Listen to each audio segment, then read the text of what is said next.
دی کشمیر والا کے اردو خبرنامے میں آپ کا خیر مقدم ہے۔ میں ہوں علینا میر۔ نظر ڈالتے ہیں آج کی سرخیوں پر۔ جموں کشمیر میں کل 1937 کووڈ کیسز درج، 19 افراد کی ہلاکتیں۔ مخدوم صاحب استان کے امام اور دیگر عملہ کووڈ-19 کے لیے مثبت آئے ہیں۔ پٹن بینک ڈکیتی کے تینوں ملزم گرفتار۔ ہندوستان میں ایک دن میں کووڈ کے 3.4 لاکھ واقعات ریکارڈ۔ محکمہ موسمیات نے 3 مئی تک موسم خشک رہنے کی پیشن گوئی کی ہے۔ خبریں تفصیل سے۔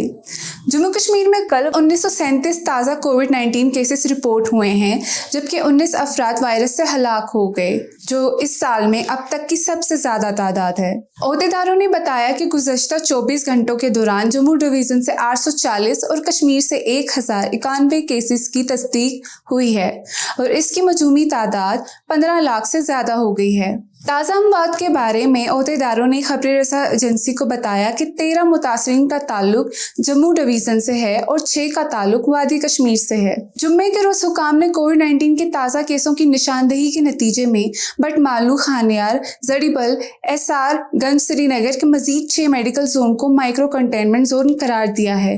حکم کے مطابق نو مطلع شدہ علاقوں میں حالیہ دنوں میں کووڈ-19 کے کم از کم 39 مثبت کیسز ریکارڈ کیے گئے ہیں۔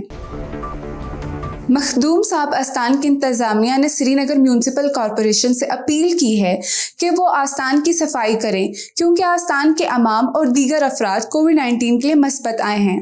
مینجمنٹ کے ایک ممبر نے خبر رساں ایجنسی کو بتایا کہ زیارت مخدوم صاحب کے امام کے علاوہ آستان سے متعلق آدھا درجن افراد کا کووڈ ٹیسٹ مثبت آیا ہے، لیکن اس کے باوجود وقف بورڈ نے آستان کی صفائی کے لیے کچھ نہیں کیا ہے۔ انہوں نے کہا کہ ہم نے وقف بورڈ کو آگاہ کیا، لیکن ہماری درخواست کسی نے نہیں سنی، اور کہا کہ اب ہم نے SMC سے اپیل کی۔ وہاں کے ایک عہدیدار نے یقین دلایا کہ آستان کی صفائی کی جائے گی۔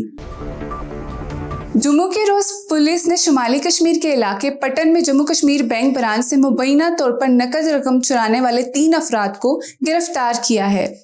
سرکاری ذرائع نے مقامی نیوز ایجنسی کو بتایا کہ پولیس نے کل رات تینوں کو 2 پستول سمیت گرفتار کیا۔ ایک پولیس آفیسر نے گرفتاریوں کی تصدیق کرتے ہوئے کہا کہ تینوں بینک لوٹ ملزمان کم از کم 3 مختلف مقدمات میں بھی ملوث تھے۔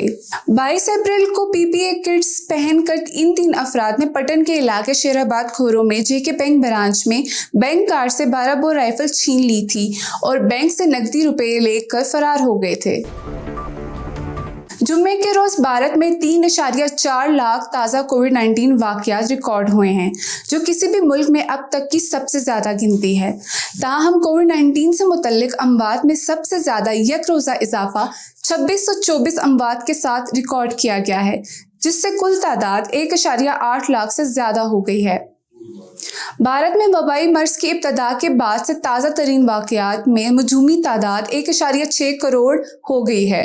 مقدمات میں ہونے والے اضافے نے متعدد ریاستوں میں اس وائرس کے پھیلاؤ کو روکنے کے لیے نئی پابندیاں عائد کرنے پر مجبور کر دیا ہے۔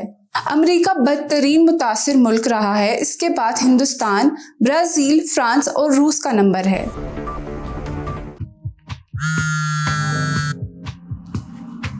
ہلو، ہائی سر، آپ کا فوٹو پرنٹ تیار ہے، آپ اسٹوڈیو آ کے اسے پک اپ کر سکتے ہیں۔ Okay, thank you. No worries. کیا ہوا جناب، اتنے چھوٹے سے کام کے لیے اپنے آفس سے نہیں نکلنا چاہتے نا؟ ڈاؤن لوڈ کیجیے فاسٹ ویٹل ایپ اپنے پیکیجز کو کہیں سے بھی پک اپ یا ڈیلیور کروانے کے لیے۔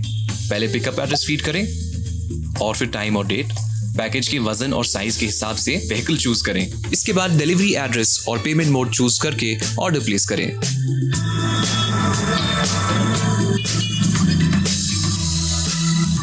تو بنا کسی محنت کے اپنے پیکیجز کو ڈیلیور کروائیں کشمیر سے کنیا کماری تک ریزنیبل پرائسز میں۔ Download fast vital app today, available on Android and iOS۔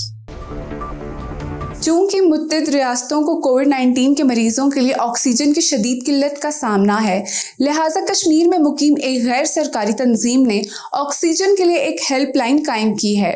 Social reformers organisation Kashmir, جو جاری کووڈ-19 ایمرجنسی کے دوران آکسیجن، NIV ساز و سامان، ایمبولینسز، سینیٹائزیشن، تدفین، ڈاکٹروں کی مشاورت سے متعلق کام کرتا ہے، نے ہیلپ لائن قائم کی ہے۔ Social reformers organisation Kashmir project head برائے آکسیجن